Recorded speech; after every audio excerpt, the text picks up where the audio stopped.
17வது நாள் பொழுது விடிஞ்சுது.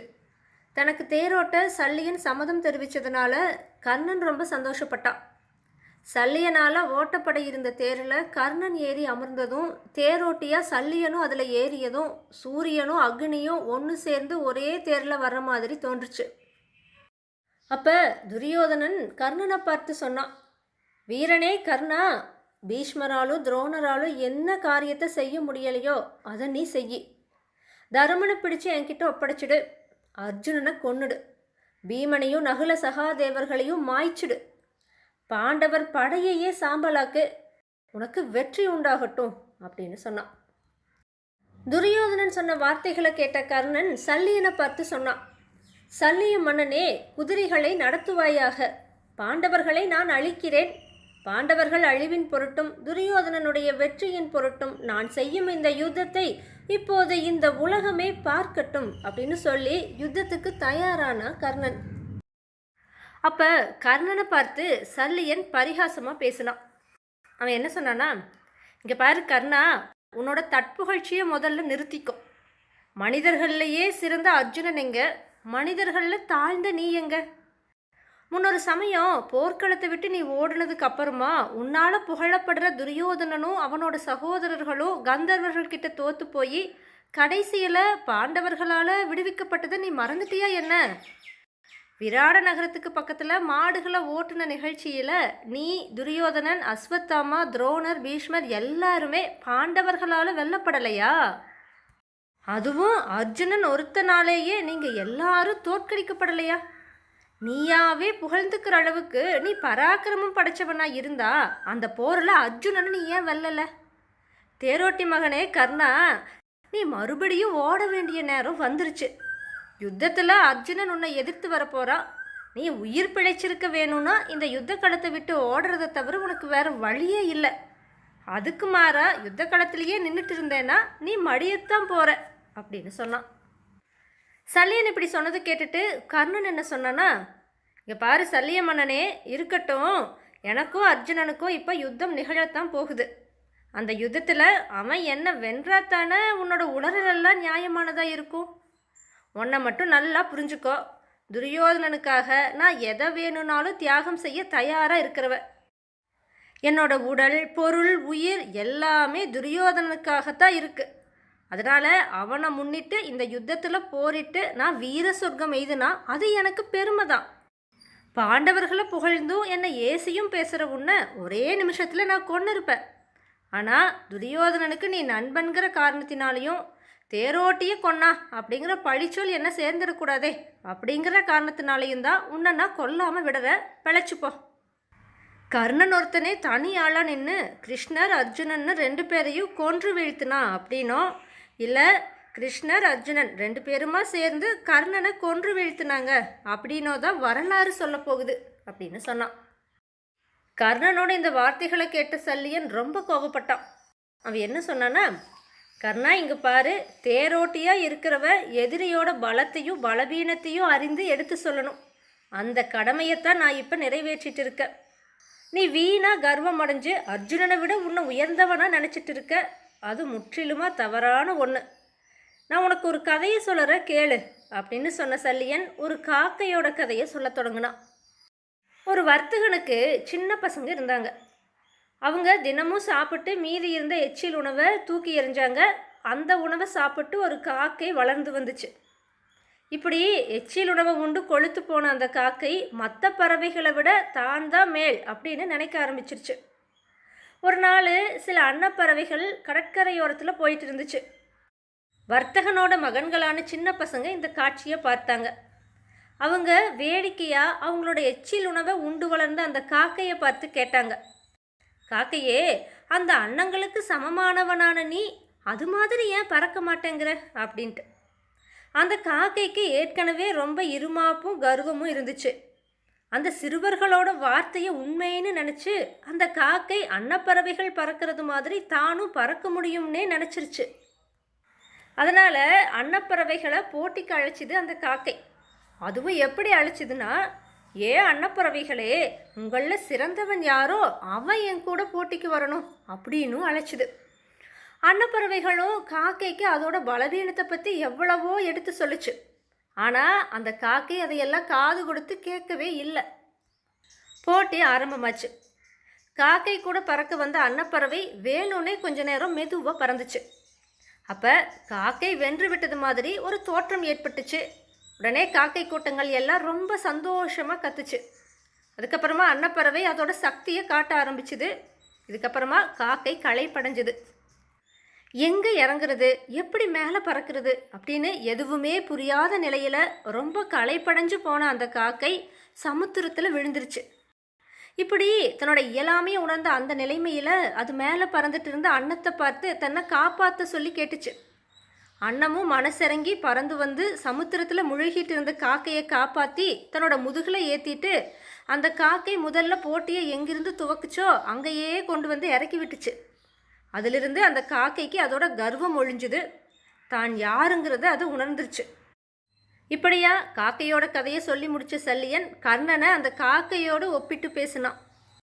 கர்ணா, எப்படி அந்த காக்கை ஒரு வர்த்தகனோட மகன்கள் தூக்கி எறிஞ்ச எச்சில் உணவு உண்டு கொழுத்து போயிடுச்சோ அந்த மாதிரி தான் நீயும் துரியோதனாதிகள் வீசி எறிஞ்ச எச்சில் உணவு உண்டு கொழுத்திருக்க. அதனால தான் அந்த காக்கை அன்னத்தோடு போட்டியிட முயற்சி செஞ்சது மாதிரி நீயும் அர்ஜுனனோடு யுத்தத்தில் இறங்க முடிவு செஞ்சிருக்க.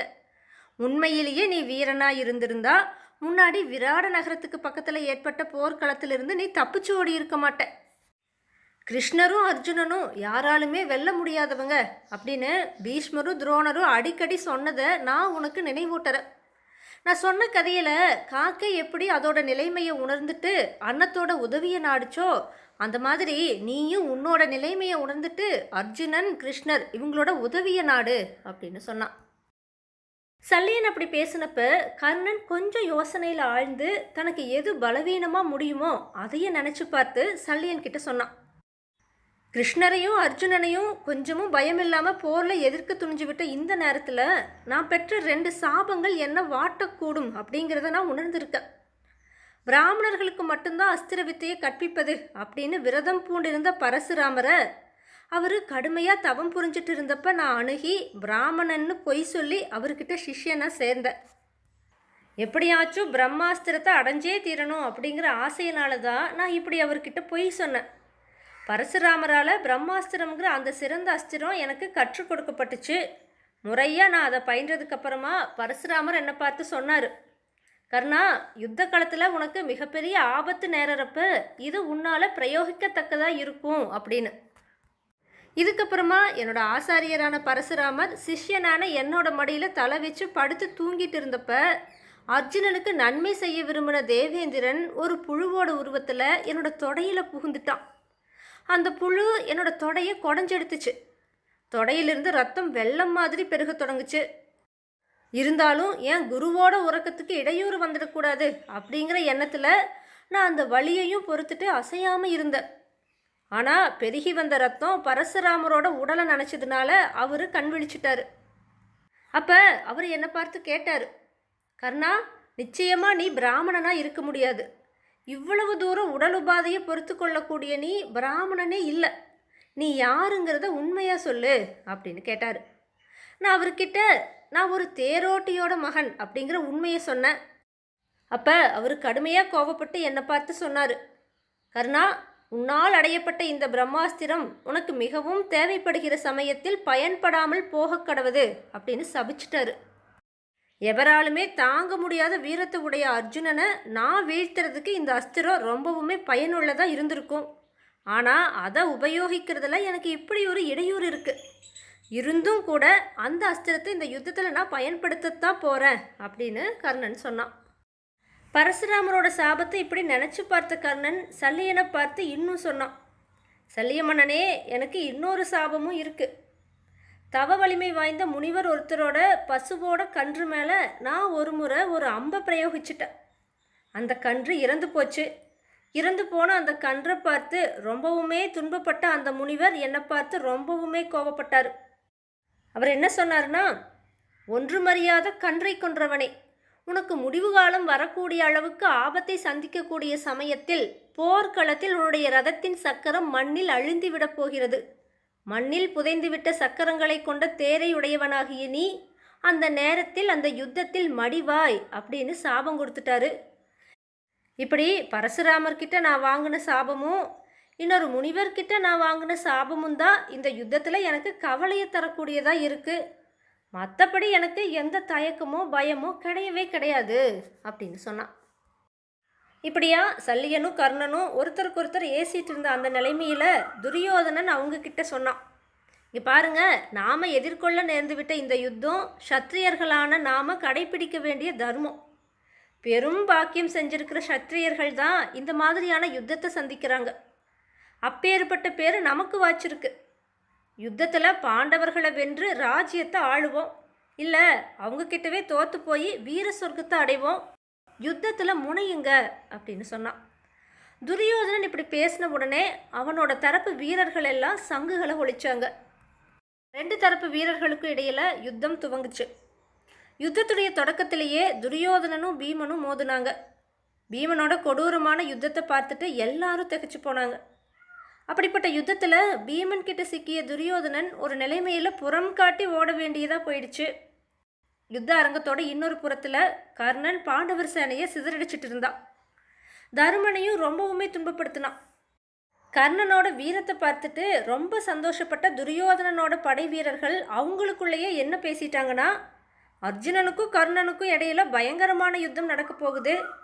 கோர யுத்தம் புரிகிற கர்ணனை பார்த்துட்டு அர்ஜுனன் யுத்தத்திலிருந்தே ஓட போகிறான் அப்படின்னு பேசிட்டாங்க. பீமன் உண்டாக்கிட்டு இருந்த நாசத்தை பார்த்த கர்ணன் அவனை நோக்கி தன்னோட தேரை ஓட்ட சொல்லி சல்லியன் கிட்ட சொல்ல, சல்லியனும் அப்படியே செஞ்சான். பீமனுக்கும் கர்ணனுக்கும் இடையில மிக பயங்கரமான யுத்தம் தொடங்குச்சு. மதம் கொண்ட யானை மாதிரி போரிட்ட பீமன் கர்ணனோட உடல்ல நிறைய இடங்கள்ல அடிச்சான். 2 பேருக்கு இடையில நடந்த கடுமையான யுத்தத்தில் கர்ணன் இரத்தத்தாலேயே நனைக்கப்பட்டவனா சுய நினைவை இழந்து தேர்தட்டில் விழுந்தான். அப்போ அவனை கொன்னுடலாம் அப்படின்ட்டு ஓடி வந்த பீமனை பார்த்து சல்லியன் சொன்னான், பீமா, கர்ணனை கொல்வேன் அப்படிங்கிறது அர்ஜுனனோட சபதம். நீ இப்போ கர்ணனை கொன்னுட்டேன்னா அர்ஜுனனோட வார்த்தைகள் வீணா போகும். அப்படி நேராமல் பார்த்துக்கிறது உன்னோட கடமை அப்படின்னு சொன்னான். சல்லியன் இப்படி சொன்னதுமே திகைச்சு போன பீமன் சல்லியனோட வார்த்தைகளை ஏற்றுக்கிட்டு, உன்னால் இப்போ கர்ணன் இங்கே பாதுகாக்கப்பட்டான் அப்படின்னு சொல்லிட்டு அங்கிருந்து விலகி போனான்.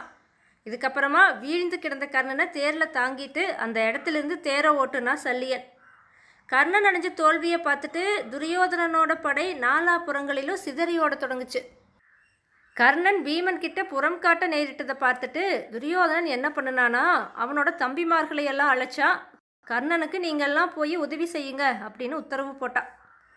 இப்படி துரியோதனனோட வார்த்தைகளை ஏற்றுக்கிட்டு தன்னை எதிர்த்து வந்த அவனோட தம்பிமார்களை எல்லாம் பீமன் யுத்தத்தில் வென்று வீழ்த்தி கொல்ல தொடங்கினான். இதை பார்த்த கர்ணன் மறுபடியும் பீமனை எதிர்க்க முனைஞ்சா. அவங்க 2 பேருக்கு இடையில இன்னொரு பெரிய யுத்தம் தொடங்குச்சு. சத்திரியர் கூட்டத்தையே அழிச்சிடக்கூடிய இப்பேற்பட்ட ஒரு யுத்தம் அங்கே நடந்துட்டு இருந்தப்ப போர்க்களத்தோட இன்னொரு புறத்தில் அர்ஜுனன் சம்சப்தர்களோடு போர் புரிஞ்சிட்டு இருந்தான். அதே நேரத்தில் அஸ்வத்தாமா திருஷ்டத்யும்னனை பார்த்து சொன்னான், பாஞ்சாலர்கள்லேயே மிக இழிவான திருஷ்டத்யும்னா, ரொம்ப அநீதியான முறையில் என்னோட தந்தையை கொன்ன உனக்கு அந்த பாவ செயலுக்கான தண்டனை கிடைக்கிற நேரம் வந்துடுச்சு. என் கிட்டிருந்து நீ உயிரோடு திரும்ப போகிறதே கிடையாது. வா, என்னை எதிர்த்து போர் செய்யி, உன்னை யமலோகத்துக்கு அனுப்புகிற அப்படின்னு ரொம்ப கோபமாக சொன்னான். இதை கேட்ட திருஷ்டத்யும்னன் என்ன சொன்னான்னா, அஸ்வத்தாமாவே, இந்த கத்தி தான் உன் தந்தையோட தலையை அறுத்து வீசிச்சு. இதே கத்தி தான் உனக்கு இப்போ பதில் சொல்ல போகுது. பெரிய மனுஷனான துரோணரையே கொண்டுட்ட எனக்கு பெரிய பாவியான உன்னை கொள்றதுல என்ன தயக்கம் இருக்க போகுது அப்படின்னு சொல்லிட்டு அஸ்வத்தாமாவை தாக்க தொடங்கினான். இப்படியா திருஷ்டத்யும்னனுக்கும் அஸ்வத்தாமாவுக்கும் இடையில நடந்த போரில் யார் வெற்றி பெறுவாங்க அப்படின்னு சொல்லவே முடியாத ஒரு நிலை தான் தொடர்ந்துட்டு இருந்துச்சு. இதனால் பொறுமை இழந்து போன அஸ்வத்தாமா தேரிலிருந்து இறங்கினா. கையில் பெரிய கத்தியை எடுத்துட்டு திருஷ்டத்யும்னனோட தேரை நோக்கி நடந்தான். திருஷ்டத்யும்னனோட நிலைமையை பார்த்துட்டு கவலைப்பட்ட கிருஷ்ணர் அர்ஜுனனை பார்த்து சொன்னார், அர்ஜுனா, திருஷ்டத்யும்னனை கொன்னே போடுறது அப்படின்னு மனசில் தீர்மானம் செஞ்சுட்டு அவனை எதிர்த்து போர் செஞ்சுட்டு இருக்கிற அஸ்வத்தாமாவோட வேகத்தை பாரு. அஸ்வத்தாமா கிட்ட திருஷ்டத்யும்னன் நிச்சயமாக தோல்வி அடைஞ்சு உயிரிழப்பான் அப்படிங்கிறதுல எனக்கு சந்தேகமே இல்லை. திருஷ்டத்யும்னனை காப்பாற்றுறது தான் இப்போ உன்னோட கடமை அப்படின்னு சொல்லி ரதத்தை அஸ்வத்தாமாவும் திருஷ்டத்யும்னனும் போரிட்டு இருந்த இடத்தை நோக்கி செலுத்தினார் கிருஷ்ணர். திருஷ்டத்யும்னனை எதிர்த்து போர் செஞ்சுட்டு இருந்த அஸ்வத்தாமாவோட கவனம் இப்போ அர்ஜுனன் பக்கம் திருப்பப்பட்டுச்சு. அர்ஜுனன் அஸ்வத்தாமா மேலே அம்பு மழை பொழிஞ்சான். அஸ்வத்தாமா திருஷ்டத்யும்னனை விட்டுட்டு அர்ஜுனனை எதிர்க்க வேண்டியதாக போயிடுச்சு. அந்த சமயத்தை பயன்படுத்திட்ட சகாதேவன் தன்னோட ரதத்தில் திருஷ்டத்யும்னனை ஏற்றிட்டு அவனை இன்னொரு இடத்துக்கு அழைச்சிட்டு போயிட்டான். தொடர்ந்து அர்ஜுனனுக்கும் அஸ்வத்தாமாவுக்கு இடையில போர் நடந்ததில் அஸ்வத்தாமாவோட கை தாழ்ந்துச்சு. அவன் களைச்சி போய் தன்னோட தேர்தட்டில் அமர்ந்தான். அதை பார்த்து அவனோட தேரோட்டி தேரை அந்த இடத்துலேருந்து நகர்த்தி இன்னொரு இடத்துக்கு ஓட்டிட்டு போனான். கௌரவர் சேனைக்கு ஏற்பட்ட நாசத்தை பார்த்த துரியோதனன் ரொம்ப கோபப்பட்டு தருமனை சூழ்ந்து கொள்ளுறதுக்கு முயற்சி பண்ணினான். நகுலன், சகாதேவன், திருஷ்டத்யும்னன் இவங்க எல்லாரும் தருமனை பாதுகாக்க அவனுக்கு உதவியாக போனாங்க. துரியோதனனோட படையால் சூழப்பட்டுட்டு இருந்த தருமனை காப்பாற்ற பீமனும் கூட அவன் இருக்கிற பக்கமாக ஓடி வந்தான். ஆனால் கர்ணன் ஒருத்தனே தனியாளாக நின்று எதிர்த்து வந்த பாண்டவர் தரப்பு வீரர்கள் எல்லாரையும் தடுத்தான். நகுல நெய்த அம்புகள்னால உடம்பெல்லாம் ரத்தத்தினால நனைக்கப்பட்டு விட்ட நிலைமையை அடைஞ்சிருந்த துரியோதனனை பார்த்தப்ப கர்ணனுக்கு பாண்டவர்கள் மேலே பெருத்த கோபம் உண்டாச்சு. கர்ணன் தன்னோட அளவிட முடியாத வீரத்தை காட்டி தருமனை எதிர்த்தான். அவனோட போர் திறனை தாங்க முடியாத நிலைமையை அடைஞ்சப்ப தருமன் தன்னோட தேரோட்டியை பார்த்து அந்த யுத்த களத்திலிருந்து தேரை விலக்க சொன்னான். அவனோட தேர் விலகி போச்சு. தன் படையோட பாசறையை அடைஞ்ச தருமன் ரொம்ப வெக்கப்பட்டான். யுத்தத்தில் கர்ணனால் அவமானப்படுத்தப்பட்டதை நினச்சி ரொம்ப மனசு வருத்தப்பட்டான். அந்த சமயத்தில் யுத்த களத்தை 4 திசைகளிலும் பார்த்த அர்ஜுனன் தருமன் எங்குமே இல்லையே அப்படின்னு பார்த்துட்டு ரொம்ப விரைவாக பீமன் கிட்ட போனான். அவன்கிட்ட என்ன கேட்டானா, பீமா, தருமனுக்கு என்னாச்சு, அவர் எங்கே இருக்காரு அப்படின்னு கேட்டான். அப்போ பீமன் சொன்னான், அர்ஜுனா, தருமன் கர்ணனோட அஸ்திரங்களால் ரொம்பவுமே துன்புறுத்தப்பட்டு யுத்த அரங்கத்திலிருந்தே விலகி போயிட்டாரு. ஒருவேளை அவர் இன்னும் உயிரோடு தான் இருக்கலான்னு நினைக்கிற அப்படின்னு ரொம்ப விரக்தியாக சொன்னான். உடனே தருமனோட பாசறையை நோக்கி தேரை செலுத்தினார் கிருஷ்ணர். தருமனோட பாசறையை அர்ஜுனனோட தேர் வந்து அடைஞ்சது. தேரை விட்டு இறங்கின கிருஷ்ணரும் அர்ஜுனனும் தருமனோட கால்களில் விழுந்து வணங்கினாங்க. இவங்க இப்படி நடந்துக்கிறத பார்த்த தருமன் அர்ஜுனன் கர்ணனை கொன்னுட்டா அப்படின்னு தான் நினச்சா. அதனால் கர்ணன் மாண்டான்கிற செய்தியை அவங்க கொண்டு வந்திருக்கிறதா நினச்சி அவங்க 2 பேரையும் போற்ற தொடங்கினான். மாபெரும் வீரனான கர்ணனை யுத்தத்தில் எதிர்த்து வீழ்த்தி கொன்னும் கூட உடலில் ஒரு சின்ன காயம் கூட இல்லாமல் நல்ல நிலைமையில் திரும்பி இருக்கீங்க. நீங்கள் 2 பேரும் போற்றுதலுக்கு உரியவங்க தான் அப்படின்னு தருமன் சொன்னான். அப்போ அர்ஜுனன் தருமன் கிட்ட சொன்னான், அண்ணா, வீர சாகசம் புரிஞ்சிட்டு இருந்த அஸ்வத்தாமாவை நான் நல்லா அடித்து விரட்டுனப்ப அவன் கர்ணனோட படைக்குள்ளே நுழைஞ்சான். கர்ணன் என்னை எதிர்த்து வந்தான். நான் அவனை எதிர்த்து போரிட்டு அவனை விரட்டிட்டு உங்களை பார்க்கறதுக்காக வந்திருக்கேன்.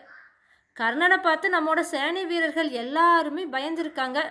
அவங்களோட பயத்தை பார்த்து உங்களுக்கு ஏதாச்சும் ஆபத்து வந்துருச்சோ அப்படின்னு நான் கவலைப்பட்டேன். ஆனால் நீங்கள் இப்போ நலமாக இருக்கிறத பார்த்துட்டேன். மறுபடியும் நான் யுத்தத்தில் முனைவேன். கர்ணனை கொல்வேன். உங்ககிட்ட இருந்து இப்போ நான் விடை பெற யுத்தத்தில் வெற்றி பெற என்ன வாழ்த்துங்க அப்படின்னு சொன்னான். அர்ஜுனன் இப்படி சொன்னதுமே கர்ணன் இன்னும் சாகலாங்கிறத தெரிஞ்சுக்கிட்ட தருமன் அர்ஜுனன் மேலே பெருத்த கோபம் கொண்டான். அவன் என்ன சொன்னான்னா, அர்ஜுனா, நான், பீமன், நகுலன், சகாதேவன் எல்லாருமே கர்ணனால் ஜெயிக்கப்பட்டோம். இனி நான் செய்கிறதுக்கு என்ன இருக்குது? கர்ணன்கிட்ட ஏற்பட்டிருக்கிற பயம் காரணமாக இந்த யுத்த களத்தை விட்டு மறுபடியும் காட்டுக்கு போக வேண்டியது தான். ஆனால் அர்ஜுனா, ஒரு விஷயம், கர்ணனை எதிர்த்து போர் புரியறதுக்கு உனக்கு சாமர்த்தியம் கிடையாதுன்னு நீ முன்னாடியே ஒத்துட்டு இருந்தேன்னா நாங்கள் அதுக்கேற்ற மாதிரியான காரியங்களை செஞ்சுருப்போம். கர்ணனை கொல்லறேனும் கௌரவர் சேனையில் பாதியை நீ ஒருத்தனாவே அழிக்கிறேன்னு என்கிட்ட சபதம் செஞ்சுட்டு என்னை உயரமாக தூக்கி இப்போ பூமியில் போட்டு என்னை பொடி பொடியாக்கிட்ட. அர்ஜுனா, நீ அர்த்தமில்லாமல் பேசுகிறவன் அப்படிங்கிறத நான் இப்போ நல்லா தெரிஞ்சுக்கிட்டேன். ஆமாம், உனக்கெல்லாம் தங்கத்தாலான பிடியை கொண்ட கத்தி எதுக்காக? ரொம்ப உயரமான காண்டீபங்கிற வில்லு உனக்கு எதுக்கு? பேசாமல் உன்னோட புகழ்பெற்ற வில்லான காண்டீபத்தை கிருஷ்ணர்கிட்ட கொடுத்துட்டு அவருக்கு நீ தேரோட்டு. அப்போ அவரு கர்ணனை நாசம் பண்ணுவார். அர்ஜுனா, நீ பிறக்காமையே இருந்திருந்தா ரொம்ப நல்லா இருந்திருக்கும் அப்படின்னு சொன்னான். தருமன் இப்படி பேசினதை கேட்டுட்டு அர்ஜுனனுக்கு பயங்கரமான கோபம் வந்துச்சு. உடனே அவன் தன்னோட கத்தியை உரையிலிருந்து வெளியே எடுத்தான். அவனோட எண்ணத்தை புரிஞ்சுக்கிட்ட கிருஷ்ணர் அவனை தடுத்தார். அவர் என்ன சொன்னார்னா, அர்ஜுனா, எதுக்காக இப்போ இந்த கத்தியை நீ எடுக்கிற? உன்னால் கொல்லத்தக்கவர்கள் இங்கே யார் இருக்காங்க அப்படின்னு கேட்டார். பாம்பு மாதிரி சீறின அர்ஜுனன் கிருஷ்ணரை பார்த்து சொன்னான், கிருஷ்ணா, எவன் ஒருத்தன் என்னை பார்த்து காண்டீபத்தை இன்னொருத்தர்கிட்ட கொடுத்துடு அப்படின்னு சொல்லறானோ அவனோட தலையை நான் பிளப்பேன் அப்படிங்கிறது எனக்கு நானே செஞ்சுட்டு இருக்கிற சபதம். இந்த விரதத்தை என்னால் மீறவே முடியாது. இப்போ தருமன் காண்டீபத்தை வேறு ஒருத்தர்கிட்ட கொடுத்துடு அப்படின்னு என்கிட்ட சொன்னதுனால அவரை கொன்று என்னோட விரதத்தை நான் காப்பாற்றிக்க போகிறேன் அப்படின்னு சொன்னான். அர்ஜுனனோட இந்த கோபத்தை பார்த்துட்டு கிருஷ்ணர் திகைச்சு போனார். அவர் அர்ஜுனன்கிட்ட என்ன சொன்னார்னா, அர்ஜுனா, நீ நிந்திக்கத்தக்கவனா ஆகிட்ட. எப்போவோ நீ குழந்தைத்தனமாக ஒரு சபதத்தை செஞ்சுட்டு அதை சொல்லி இப்போ உன்னோட அண்ணனையே கொல்ல முயற்சி பண்ணறியே. இந்த மூர்க்கத்தன்மையை நீ எங்கிருந்து கற்றுக்கிட்ட? உண்மை பேசுகிறத விட மேலான தர்மம் எதுவும் இல்லை, நானும் அதை ஏற்றுக்கிறேன். ஆனால் எது உண்மை அப்படிங்கிறத பற்றி சாஸ்திரங்கள் ரொம்ப சூட்சமமாக விளக்கம் சொல்லுது. கண்ணில்லாத ஒரு பயங்கரமான மிருகத்தை வதம் செஞ்ச காரணத்துக்காக பலாகன் அப்படிங்கிற வேடன் எப்படி உயர்ந்த கதி அடைஞ்சானோ அதே மாதிரி குரூரமான மனிதன் கூட அறிவுள்ளவனாக நடந்துட்டா அவன் உயர்ந்த கதியை அடைவான். தர்மத்தோட சூட்சமத்தை அறியாத ஒருத்தன் தர்மத்தில் விருப்பம் உள்ளவனாக இருந்தா அவன் கௌசிகன்கிற தபஸ்வி என்ன பாவத்தை அடைஞ்சானோ அதை பெறுவான் அப்படின்னு சொன்னார். கிருஷ்ணர் இப்படி சொன்னதை கேட்ட அர்ஜுனன் அவர்கிட்ட, பலாகன்கிற வேடனோட வரலாறு என்ன? அவன் உயர்ந்த கதியை எப்படி அடைஞ்சா? கௌசிகன்கிற தபஸ்வியோட சரித்திரம் என்ன? அவனுக்கு எதனால் பாவம் வந்து சேர்ந்துச்சு? எனக்கு கொஞ்சம் விளக்கமாக சொல்லுங்களே அப்படின்னு கேட்டான். கிருஷ்ணரும் வரலாற்றை சொல்ல ஆரம்பித்தார். பலாகன்கிற வேடன் அவனோட குடும்பத்தை காப்பாற்றுறதுக்காக மிருகங்களை கொண்டுட்டு இருந்தான். ஒரு சமயம் இதுக்கு முன்னாடி பார்த்தே இராத ஒரு மிருகத்தை அவன் பார்த்தான். உடனே அதை கொன்னுட்டா. கண்ணில்லாத அந்த மிருகம் பலாகனால் கொல்லப்பட்ட உடனேயே வானத்திலிருந்து பலாகன் மேலே பூ மாறி பொழிஞ்சுது. அவன் பெரும் பாக்கியத்தை அடைஞ்சான். இப்போ சாதாரணமாக பார்த்தோன்னா கண்ணில்லாத ஒரு மிருகத்தை கொல்லுறதுங்கிறது ஒரு பாவகரமான செயல் தான். ஆனால் கண்ணில்லாத மிருகத்தை கொன்ன வேடன் பலாகன் திவ்ய போகங்களை பெற்றான். அதுக்கு என்ன காரணம்? அந்த மிருகம் தன்னோட வலிமை காரணமாக, தான் வேண்டி பெற்ற சக்தி காரணமாக மற்ற எல்லா மிருகங்களையும் கொன்று தீர்த்துட்டு இருந்துச்சு. அதனால் பலாகன் அந்த மிருகத்தை கொன்னது மூலமாக பல மிருகங்களை காப்பாற்றியவனாக ஆனான். அதனால் குருடாக இருந்த மிருகத்தை கொன்ன பாவம் அவனை சேரலை. அதுக்கு பதிலாக பல மிருகங்களை காப்பாற்றின புண்ணியந்தான் அவனை வந்து சேர்ந்துச்சு. இதிலிருந்தே தர்மத்தோட பாதை எவ்வளவு சூட்சமமானது அப்படிங்கிறது புரியும். அதே மாதிரி கௌசிகன்கிறவன் ஒரு தபஸ்வி. எப்பவுமே சத்தியத்தை தான் சொல்லணும் அப்படின்னு விரதத்தை பூண்டு அவன் அந்த விரதத்தை காப்பாற்றியும் வந்தான். அதனால் அவனுக்கு புகழ் ஓங்கி இருந்துச்சு. ஒரு நாள் அவன் தவம் புரிஞ்சிட்டு இருந்த காட்டுக்குள்ளே திருடர்களால் துரத்தப்பட்டு அப்பாவி மக்கள் நிறைய பேர் ஓடி வந்துட்டு இருந்தாங்க. கௌசிகன் இதை பார்த்தான். அவங்க அந்த காட்டுக்குள்ளே புகுந்து ஒளிஞ்சிட்டதுக்கு அப்புறமா அவங்கள துரத்திட்டு வந்த திருடர்கள் அங்கே வந்தாங்க. அவங்க கௌசிகன் கிட்ட வந்து, உத்தமரே, இங்கே ஓடி வந்த மக்கள் இந்த காட்டுக்குள்ளே நுழைஞ்சாங்களா இல்லையா? உண்மையை சொல்லணும் அப்படின்னு கேட்டாங்க. கௌசிகனும் அவனோட விரதத்தை மனசில் வச்சுட்டு உண்மையையே பேசுறது அப்படின்னு முடிவெடுத்துட்டு திருடர்களுக்கு பயந்து ஓடி வந்து அந்த அப்பாவி மக்கள் அந்த காட்டில் தான் ஒளிஞ்சிட்டு இருக்காங்கங்கிற உண்மையை சொல்லிட்டான். உடனே அந்த திருடர்களும் அந்த அப்பாவி மக்களை பிடிச்சு துன்புறுத்தி கடைசியில் கொன்னே போட்டாங்க. இந்த நிகழ்ச்சி காரணமாக கௌசிகனுக்கு பெரும் பாவம் தான் வந்து சேர்ந்துச்சு. அவன் நரகத்தை அடைஞ்சான். ஏன்னா கௌசிகன் அந்த இடத்துல சொன்ன உண்மை பொய்யோட பலனை தான் தந்துச்சு. அப்பாவி மக்களை காப்பாற்றுறத விட தன்னோட விரதம் தான் மேலானது அப்படின்னு அவன் நினச்சதுனால அவனுக்கு பாவம் வந்து சேர்ந்துச்சு. அர்ஜுனா, தர்மத்தோட பாதை எவ்வளவு சூட்சமமானது பாரு அப்படின்னு சொன்னார். இப்படியா சிக்கல் நிறைஞ்சு தர்மத்தோட பாதையை விளக்குறதுக்காக இருவேறு நிகழ்ச்சிகளை எடுத்து காட்டின கிருஷ்ணர்கிட்ட அர்ஜுனன் என்ன கேட்டானா, கிருஷ்ணா, தர்மத்தை முழுமையாக அறிந்தவர் நீங்கள் தான். அதனால் நீங்களே எனக்கு சொல்லுங்கள், என்னோட மூத்த சகோதரனான தருமனை கொன்னுட்டேன்னா அதுக்கப்புறமா நான் உயிர் வாழ முடியாதுங்கிறது எனக்கு நல்லாவே புரியுது. அதே சமயத்தில் என்னோட வில்லான காண்டீபத்தை வேறு ஒருத்தர்கிட்ட கொடுத்துடு அப்படின்னு சொன்னவனை கொன்னுடுவேன் அப்படிங்கிறதோ என்னோட சபதமாக இருக்குது. மூத்த சகோதரனை கொல்லவும் நான் விரும்பலை, என்னோட சபதத்தை மீறவும் நான் துணியலை. தருமனும் உயிரோடு இருக்கணும், நானும் என்னோட சபதத்தை காப்பாற்றியாகணும். இதுக்கு என்ன வழி நீங்களே சொல்லுங்க அப்படின்னு கேட்டான். அப்போ கிருஷ்ணர் சொன்னார், அர்ஜுனா, தருமன் ஒன்றும் உன்னை வேணும்னே கோவிச்சுக்கல.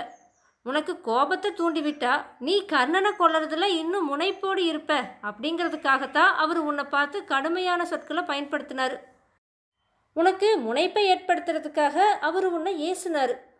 அதனால் நீ அவர் மேலே கோபப்படுறதுல அர்த்தமே கிடையாது. அதே சமயத்தில் நீ உன்னோட சபதத்தையும் நிறைவேற்றியாகணும். தருமனும் இறக்காம நீயும் உன்னோட சபதத்தை நிறைவேற்றிக்க வேணும்னா ஒரே ஒரு வழிதான் இருக்குது. அவர் உயிரோடு இருக்கிறப்பவே நீ செய்கிற எந்த காரியத்தினால அவர் இறந்தவராக கருதப்படுவாரோ அந்த காரியத்தை நீ இப்போ செஞ்சாகணும். அர்ஜுனா, ஒரு மனிதன் கௌரவத்தோடு வாழறப்ப தான் அவன் உயிரோடு இருப்பவனாக கருதப்படுறான். கௌரவத்தை இழந்து பெரிய அவமானத்தை ஒரு மனிதன் எப்போ சந்திக்கிறானோ அப்போ அவன் இறந்தவனாகவே நினைக்கப்படுறான். தருமன் உன்னாலேயோ உன்னோட சகோதரர்களான பீமன், நகுலன், சகாதேவன் அவங்களாலேயும் ரொம்பவுமே மதிக்கப்பட்டு வரவர். அப்பேற்பட்ட கௌரவம் பெற்று வாழற தருமனை நீ அவமானப்படுத்திட்டேன்னா அவர் கௌரவத்தை இழந்து அதனால் உயிரிழந்தவராகவே கருதப்படத்தக்கவராவார். உனக்கு மூத்தவராகவும் உலகமே போற்றுபவராகவும் இருக்கிற தருமனை பார்த்து நீ என்ன பண்ணணும்னா, ஏக வசனத்தில் நீ அப்படின்னு அழைச்சி மட்டும் பேசிட்டேன்னா அதுவே அவருக்கு மிகப்பெரிய அவமானமாக போயிடும். அப்படி கூப்பிட்டு அவரை நீ அவமானப்படுத்தினா அவர் உயிரிழந்தவராக கருதப்படுவார். அதனால் நீ தயங்காமல் நான் சொன்ன வழியை பின்பற்று. அதனால் தருமனும் உயிரோடு இருப்பார், நீயும் உன்னோட சபதத்தை நிறைவேற்றியவனா ஆயிடுவ அப்படின்னு சொன்னார். கிருஷ்ணரோட யோசனையை ஏற்றுக்கிட்டு அர்ஜுனன் தருமனை பார்த்து பேச தொடங்கினான். அவன் எப்படி பேசினானா, போர்க்களத்திலிருந்து வெகு தூரம் விலகி இருக்கிற நீ என்னை பற்றி பேச அருகதை அற்றவங்கிறத முதல்ல தெரிஞ்சுக்கோ. கௌரவர் தரப்பில் போரிட்டு இருக்கிற மிகப்பெரிய வீரர்களை எல்லாம் எதிர்த்து போரிட்டு இருக்கானே திருஷ்டத்யும்னன், அவன் என்ன பேச தகுதியுடையவ, நீ அல்ல தகுதியுடையவ. ரதத்தின் மீது ஏறியும் ரதத்திலிருந்து துள்ளி குதிச்சும் செயற்கரிய காரியங்களை யுத்த களத்தில் செஞ்சு காட்டிட்டு இருக்கானே பீமன், அவன் என்னை பற்றி பேசுகிற அருகதையுடையவ, நீ அல்ல அருகதையுடையவ. பகைவர்களை அடக்கிற பீமன் வேணா என்னை நிந்திக்கட்டோ, நீ நிந்திக்காத. என்னை குற்றம் சொல்கிற தகுதி பகைவர்களுடைய புகழையெல்லாம் காற்றுல பறக்க விட்டுட்டு இருக்கிற பீமனுக்கு வேணா இருக்கு. பகைவர்கள்கிட்ட இருந்து பலரால் காப்பாற்றப்பட்டு நிற்கிற உனக்கு அந்த தகுதி கிடையவே கிடையாது. ஆண்மையுள்ள பீமன் என்னை நிந்திக்கட்டோ கேட்டுக்கிற, ஆண்மையற்ற நீ என்னை நிந்திக்கிறதுக்கு தகுதி அற்றவன். சத்திரியர்களுக்கு பெருமை அளிப்பதே வீரம்தான், அது உன்கிட்ட கிடையவே கிடையாது. வலிமையே இல்லாத கொடியவன் நீ. உயிரில் ஆசையை விட்டு போர் புரிஞ்சிட்டு இருக்காங்களே நகுல சகாதேவர்கள், அவங்க என்ன நிந்திக்கட்டும் நான் கேட்டுக்கிறேன். ஆனால் நீ எப்படி என்ன நிந்திச்சு பேசலாம்? உன்னால தான் நாங்கள் காட்டில் வாழ நேர்ந்துச்சு, உன்னால தான் நாங்கள் ராஜ்யத்தையே இழக்க நேரிட்டுச்சு. உன்னால் இழக்கப்பட்ட ராஜ்யத்தை எங்கள் மூலமாக திரும்ப பெற நீ விரும்புகிற. உனக்கு வெக்கங்கிறதே கிடையாதா? நன்றி மறந்தவனே, நீ சூதாடியதால தானே நம்மளுக்கு இந்த கதியே நேர்ந்திருக்குது. உன்னால் நாங்கள் எந்த ஒரு இன்பத்தையோ இல்லை சுகத்தையோ அனுபவிக்கவே இல்லை. வாய்ச்சொல் வீரனே, மறுபடியும் உன்னோட அற்ப புத்தி காரணமாக என்ன கோபமடைய செய்யாத. இப்படியா தருமனை பார்த்து ரொம்ப கோபமாக பேசின அர்ஜுனன் கத்தியை மறுபடியும் உருவினான். இதை பார்த்த கிருஷ்ணர் அர்ஜுனன் கிட்ட கேட்டார், அர்ஜுனா, இப்போ நீ எதுக்காக மறுபடியும் கத்தியை எடுக்கிற அப்படின்னு. பெரும் துக்கத்தில் ஆழ்ந்த அர்ஜுனன் கிருஷ்ணரை பார்த்து சொன்னான், கிருஷ்ணா, தருமனை பார்த்து இவ்வளவு கடுமையாக பேசினதுக்கு அப்புறமாவும் நான் உயிர் வாழ விரும்பலை. என்னோட தலையை நானே வெட்டிக்க போகிறேன் அப்படின்னு சொன்னான். அர்ஜுனனோட இந்த முடிவை கேட்ட கிருஷ்ணர் அவனை பார்த்து சொன்னார், அர்ஜுனா, கொஞ்சம் நில்லு. இப்போ உன்னை நீயே புகழ்ந்து பேசு. அப்படி தட்புகழ்ச்சி செஞ்சுட்டா நீ இறந்தவனுக்கு சமமாவ அப்படின்னு சொன்னார். தன்னைத்தானே புகழ்ந்துக்கிறது தற்கொலைக்கு சமானமானது அப்படின்னு கிருஷ்ணர் எடுத்து காட்டிய உடனேயே தட்புகழ்ச்சியில் இறங்கினா அர்ஜுனன். அவன் எப்படி புகழ்ந்தானா, பினாகம்ங்கிற வில்ல உடைய பரமசிவனை தவிர எனக்கு சமமான வில்லாளி வேறு யாருமே கிடையாது. அவரு மட்டும் அனுமதிச்சா போதும், நான் இந்த உலகம் அனைத்தையும் ஒரே நொடியில் நாசம் செய்வேன். அத்தனை வல்லமை படைச்சவனா அப்படின்னு அர்ஜுனன் அவனையே புகழ்ந்துட்டான். இப்படியெல்லாம் பேசின அர்ஜுனன் அதுக்கப்புறமா தருமனுக்கு முன்னாடி போய் வணங்கி நின்று என்ன சொன்னான்னா, அண்ணா, உங்களுக்கு எது மகிழ்ச்சியை தருமோ அதை நான் செய்ய இருக்க. கர்ணனை இப்போ நான் கொல்வேன். ஒன்று கர்ணன் என்னோட கையினால் மடிஞ்சு போய் அதனால் அவனோட தாய் மகனை இழந்தவளா ஆவா, இல்லை நான் கர்ணனால் கொல்லப்பட்டு குந்தி ஒரு மகனை இழந்தவளா ஆவா, இது நிச்சயம் அப்படின்னு சொன்னான். அர்ஜுனன் பேசி முடிச்சதுக்கப்புறமா தருமன் கொஞ்ச நேரம் யோசனை பண்ணிட்டு பேச ஆரம்பித்தான். அவன் என்ன சொன்னானா, அர்ஜுனா, நீ சொன்ன மாதிரியே என்னால் உங்களுக்கெல்லாம் துன்பந்தான் நேரிட்டு இருக்குதே தவிர நல்லது எதுவுமே நிகழலை. நான் இழிவானவ, நான் பாவி, நான் மூட, நான் சோம்பேறி, நான் கோழை. இப்படிப்பட்ட என்ன உடனே கொன்னுடு. உன்னோட சுடு சொற்களை பொறுக்கிற சக்தி எனக்கு இல்லை. இவ்வளவு தூரம் அவமதிக்கப்பட்ட நான் இனி உயிர் வாழ விரும்பலை அப்படின்னா. தருமனோட இந்த நிலைமையை பார்த்த கிருஷ்ணர் அவன்கிட்ட சொன்னார். என்ன சொன்னார்னா, தருமனே, காண்டீபத்தை வேறு ஒருத்தர்கிட்ட கொடுக்க சொல்லி யாராச்சும் அர்ஜுனன்கிட்ட பேசுனா அவங்கள கொல்லணுங்கிறது அவன் செஞ்சிருக்கிற சபதம். ஆனால் நீங்களோ அவனை பார்த்து அப்படியே பேசிட்டீங்க. அதனால் அந்த சபதத்தை காப்பாற்ற வேண்டிய நிலைமைக்கு அவன் தள்ளப்பட்டு விட்டான். அதே சமயத்தில் நீங்கள் உயிர் துறந்தா அர்ஜுனன் உயிர் வாழ மாட்டான். அதனால் நான் தான் இந்த உபாயத்தை அவனுக்கு சொல்லி கொடுத்தேன். நீங்கள் இங்கே 2 பேரையும் மன்னிக்கணும். உங்களை இழிவாக பேசியதால் உயிரிழக்க விரும்பின அர்ஜுனனுக்கு தற்புகழ்ச்சியே உயிரிழப்புக்கு சமானம் அப்படின்னு சொல்லி கொடுத்தவனும் நான் தான். அதனால தான் அவன் தன்னைத்தானே புகழ்ந்துட்டான். இந்த காரணங்களுக்காக நாங்கள் செஞ்சிட்ட அக்கிரமத்தை தயவு செஞ்சு நீங்கள் பொறுத்துக்குங்க. நாம் யுத்தத்தில் மறுபடியும் முனைவோம். கர்ணனோட ரத்தத்தால் யுத்த பூமி நனைய போகுது. எந்த கர்ணனோட உயிரிழப்பை நீங்கள் விரும்புகிறீங்களோ அது விரைவிலேயே நடக்க போகுது அப்படின்னு சொன்னார். கிருஷ்ணர் இப்படி சொன்னதுக்கு அப்புறமா தான் தருமன் சமாதானம் அடைஞ்சான். இதுக்கப்புறமா அர்ஜுனன் போர்க்களத்துக்கு திரும்பினான். கர்ணனோட படைகளும் அர்ஜுனனோட படைகளும் மோதிச்சு.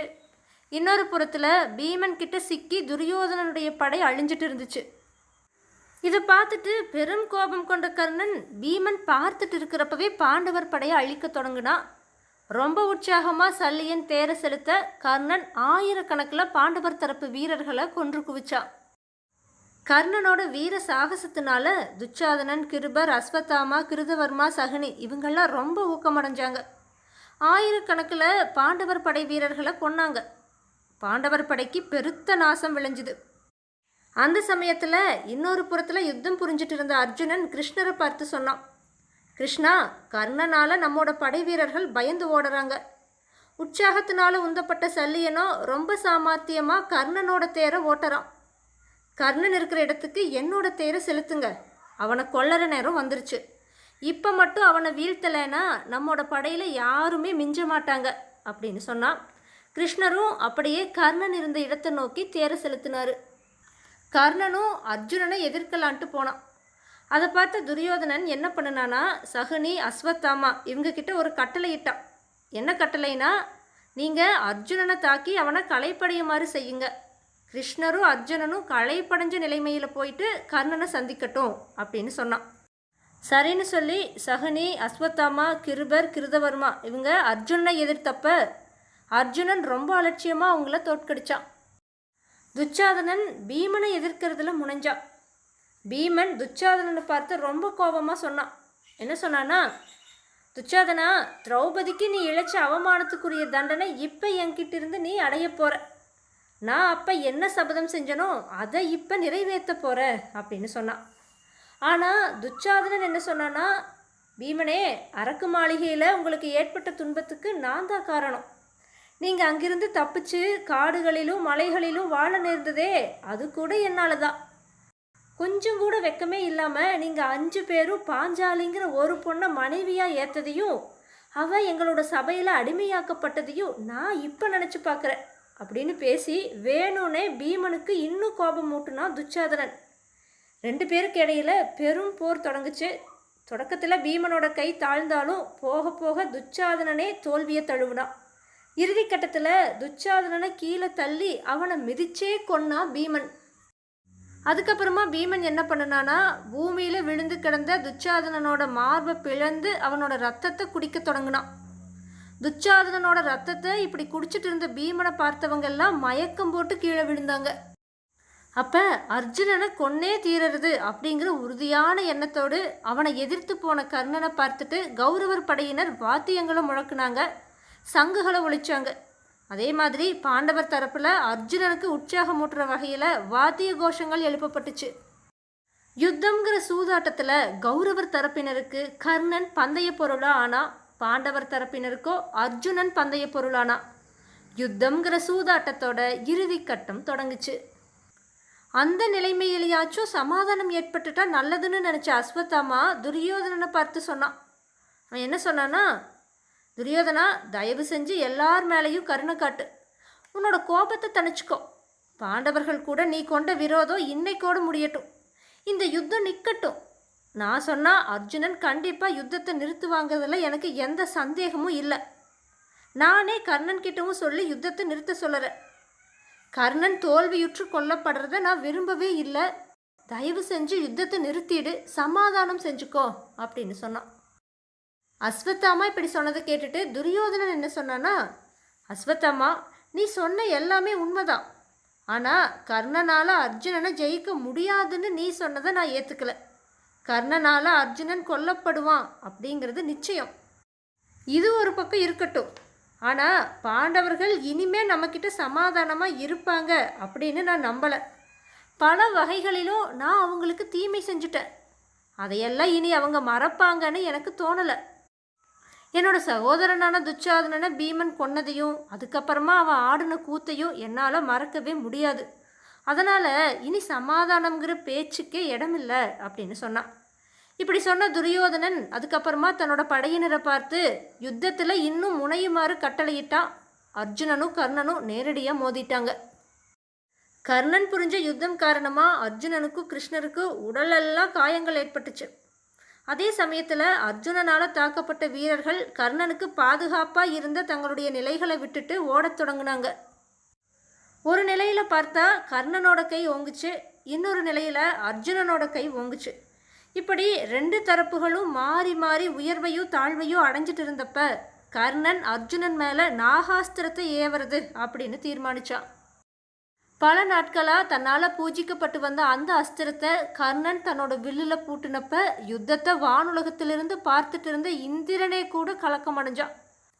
காண்டவ வனம் எரிக்கப்பட்டப்ப பல பாம்புகள் உயிரிழக்கிறதுக்கு காரணமாகிவிட்ட அர்ஜுனனை பழி வாங்கிடணும் அப்படின்னு துடிச்சிட்டு இருந்த அஸ்வசேனன் அப்படிங்கிற பாம்பு அப்போ கர்ணனோட நாகாஸ்திரத்தில் அடைக்கலம் புகுந்துச்சு. இப்படியா அஸ்வசேனன்கிற நாகம் தன்னுடைய அஸ்திரத்தில் புகுந்திருந்ததை அறியாமலேயே நாகாஸ்திரத்தை வில்லில் பூட்டி அர்ஜுனனுக்கு குறி வச்சா கர்ணன். அப்போ சல்லியன் கர்ணனை பார்த்து சொன்னான், கர்ணா, அர்ஜுனனோட தலைக்கு குறி வைக்காத, அவனோட கழுத்துக்கு குறி வச்சு அந்த அஸ்திரத்தை செலுத்து. நீ வச்ச குறி சரியல்ல அப்படின்னு எச்சரிக்கை பண்ணுனான். ஆனால் கர்ணன் என்ன சொன்னான்னா, சல்லிய மன்னனே, கர்ணன் எப்பவுமே தன்னோட குறியை மாற்றி வச்சது கிடையாது.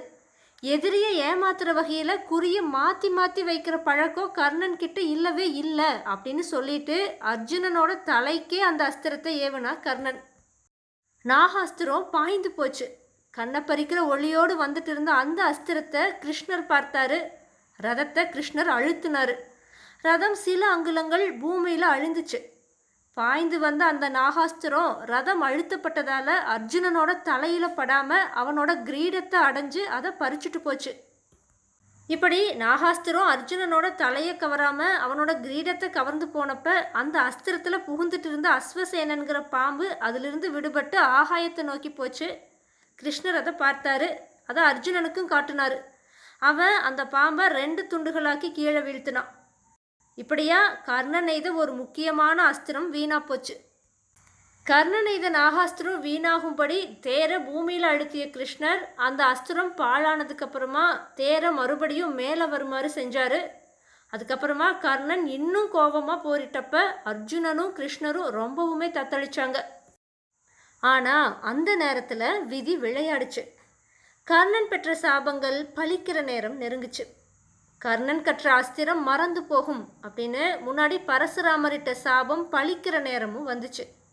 முனிவரோட கன்ற கர்ணன் கொன்னப்ப யுத்தத்தில் உன்னை மரணம் வந்தடையக்கூடிய மிகவும் ஆபத்தான நேரத்தில் உன்னுடைய தேர் சக்கரம் பூமியில் அழுந்தி விடட்டும் அப்படின்னு அந்த முனிவர் கொடுத்த சாபம் பலிக்கிற நேரமும் வந்துச்சு. கர்ணனோட தேரோட இடசக்கரம் பூமியில் அமிழ்ந்து போக தொடங்குச்சு. அதனால் அவனோட தேர் நிலையில்லாமல் சுழன்றுச்சு. பரசுராமரோட சாபத்துக்கு ஏற்ப அவனுக்கு அந்த நேரத்தில் அவர் கொடுத்த அஸ்திரத்தை பிரயோகிக்கிற வகையும் மறந்து போச்சு. ரதமோ மேலும் மேலும் பூமியில் அழுந்திட்டே இருந்துச்சு. இதை பார்த்த கர்ணன் ரொம்பவுமே வெறுப்படைஞ்சு பேசினான். தர்மத்தை காப்பாத்துறவனை என்னைக்குமே தர்மம் காப்பாற்றும் அப்படின்னு சொல்கிறாங்க. நானோ தர்மத்தில் நிலையுள்ளவனாத்தான் இருக்க, யுத்தத்திலும் தர்மத்தின் படிதான் போரிடுற. ஆனால் அந்த தர்மமும் என்ன துன்புறுத்துது. தர்மம் எப்பவுமே யாரையும் பாதுகாக்கிறதில்ல அப்படின்னு தான் இதிலிருந்து நான் தெரிஞ்சிட்டேன் அப்படின்னு பேசி தர்மத்தை நொந்துட்டான். அப்போ கிருஷ்ணர் கர்ணனை பார்த்து சொன்னார், கர்ணா, நீ தர்மத்தை நிந்தித்து பேசினியே, ஒன்றை மட்டும் புரிஞ்சுக்கோ. பாண்டவர்கள் தர்மத்தின்படி நடக்கிறாங்க, அதனால் தர்மம் அவங்கள காப்பாற்றுது. ஆனால் நீங்களோ தர்மத்தை விட்டு முழுமையாக விலகிட்டீங்க, அதனால தான் தர்மம் உங்களை காப்பாற்றலை. நீங்கள் நாசத்தை அடையிறீங்க.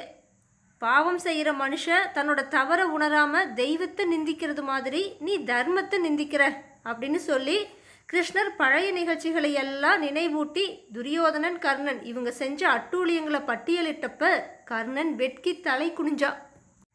தன்னோட தேரை விட்டு கீழே இறங்கி சக்கரத்தை மேலே தூக்க முயற்சி செஞ்சுட்டு இருந்த கர்ணன் அந்த நிலையிலேயே மறுபடியும் போர் புரிய தொடங்கினான். அப்போ கிருஷ்ணர் அர்ஜுனனை பார்த்து, அர்ஜுனா, நீ தயங்க வேண்டிய காரணம் எதுவும் இல்லை, இவனை பிளந்து இவனோட உயிரை மாய்ச்சிடு அப்படின்னு சொன்னார். அர்ஜுனனும் பெருத்த கோபத்தோடு கர்ணனை பலமாக தாக்குனான். கர்ணனோ மாறி மாறி சக்கரத்தை தூக்குறதோ அர்ஜுனன் மேலே பானங்களை பொழிவதுமா இருந்தான். ரெண்டு பேரும் கடுமையான யுத்தம் புரிஞ்சிட்டு இருந்தப்ப அர்ஜுனன் ஒரு அம்பை ஏவ அது கர்ணனோட கொடியை அறுத்து கீழே தள்ளுச்சு. ஒரு மகா சிற்பியினால் விசேஷமாக உண்டாக்கப்பட்ட அந்த கொடி பூமியில் சாஞ்சுது. பார்த்த உடனேயே பகைவர்களோட மனசுல எல்லாம் பீதியை உண்டாக்கி துரியோதனனுக்கு எப்பவும் தைரியத்தை ஊட்டிட்டு இருந்த கர்ணனோட கொடி அறுத்து தள்ளப்பட்ட உடனேயே கௌரவர் படையே கலங்குச்சு. அப்போ அர்ஜுனன் அவனோட அம்புரா தூணியிலிருந்து அஞ்சலிகம் அப்படிங்கிற ஒரு அஸ்திரத்தை கையில் எடுத்தான்.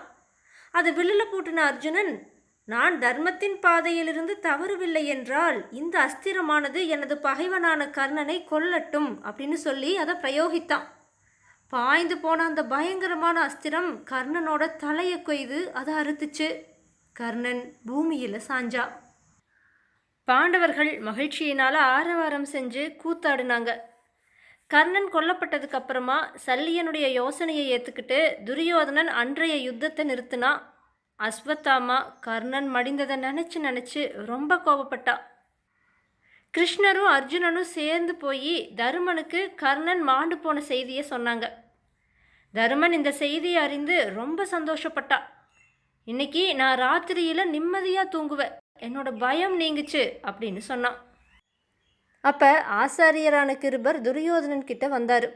அவர் என்ன சொன்னார்னா, துரியோதனா, ராஜ்யத்து மேலே ஆசை வச்சு அதுக்காக செய்ய வேண்டிய காரியங்களோட பெரும்பாரத்தை யார் மேலே வச்சோமோ அதை அவங்க எல்லாரும் சந்தோஷமாக செஞ்சு இந்த போரில் அவங்களோட உயிர்களை தியாகம் செஞ்சு விண்ணுலகுக்கு போயிட்டாங்க. இப்போ நீ செய்ய வேண்டியது ஒரே ஒரு காரியம் மட்டும்தான். அது என்னன்னா, பாண்டவர்கள் கூட நீ சமாதானம் செஞ்சுக்கோ, இனி இந்த போரே வேண்டா அப்படின்னு சொன்னார். அதுக்கு துரியோதனன் சொன்னான், ஆசாரியரே, பேடித்தனத்துக்கு இது சமயமில்லை. போர் செய்கிறது மட்டும்தான் எனக்குள்ள கடமை. நண்பர்களும் உறவினர்களும் எனக்காக இறந்ததுக்கப்புறமா சமாதானம்ங்கிற பேரில் நான் மட்டும் என்னோடய உயிரை காப்பாற்றிக்கவா? அப்படி நான் செஞ்சால் நிச்சயமாக இந்த உலகம் என்ன பழிக்கும். அப்படி நடந்ததுக்கப்புறமா நான் உயிர் பிழைச்சி எந்த சுகத்தை அனுபவிக்க போகிறேன்? என்னோட உடன் பிறந்தவங்களும் உறவினர்களும் இறந்ததுக்கப்புறமா சமாதானம்ங்கிற பேரில் இந்த ராஜ்யத்தை காப்பாற்றிக்கிறதுனால எனக்கு என்ன பயன் உண்டாக போகுது அப்படின்னு சொன்னான். துரியோதனன் இப்படி சொன்னதை எல்லாரும் ஆமோதிச்சாங்க. அதுக்கப்புறமா எல்லாரும் ஒன்று கூடி சல்லியனை கௌரவர் சேனைக்கு சேனாதிபதியாக நியமித்தாங்க. இப்படி துரியோதனனோட பாசறையில் சல்லியன் சேனாதிபதியாக அமர்த்தப்பட்டு அங்கே வெற்றி முரசுகள் கொட்டப்பட்டப்ப பாண்டவர் படையில் தருமன் இந்த செய்திகளை அறிந்தான். அவன் கிருஷ்ணர்கிட்ட இதை பற்றி பேசினான். கிருஷ்ணா, சல்லியன் மிகப்பெரிய வீரன், துரியோதனனோட படைக்கு அவன் தலைமை ஏற்றிருக்கான். இந்த நிலைமையில் என்ன செய்கிறதுன்னு நீங்கள் தான் முடிவு செய்யணும் அப்படின்னு சொன்னான். அதுக்கு கிருஷ்ணர் சொன்னார், தருமரே, சல்லியன் சிறந்த வீரன்கிறதுல எந்த சந்தேகமும் இல்லை. அவன் ரொம்ப விசித்திரமாக போர் புரியக்கூடியவன். பீஷ்மர், துரோணர், கர்ணன் இவங்களுக்கு நிகரானவன் தான் சல்லியன். உங்ககிட்ட இருக்கிற தவ வலிமையையும் சத்திரிய பலத்தையும் காட்டுறதுக்கு இதுதான் சரியான தருணம். அதனால் சல்லியனை வதம் செய்யத்தக்கவர் நீரே அப்படின்னு சொல்லிட்டு கிருஷ்ணர் அவரோட பாசறைக்கு போயிட்டார். அதுக்கப்புறமா அன்னைக்கு கர்ணன் வதம் செய்யப்பட்டதை நினச்சி தருமனும் அவனோட சகோதரர்களும் மற்ற மன்னர்களும் பயம் நீங்கியவர்களாக கவலை இல்லாமல் உறங்குனாங்க. இப்படியா பாரத போரோட 17வது நாள் நிறைவடைஞ்சுது. அடுத்ததா பாரத யுத்தத்தோட கடைசி நாள், அதாவது 18வது நாள் போரோட முடிவு என்ன, இதை பற்றி நம்ம அடுத்த பதிவில் பார்க்கலாம்.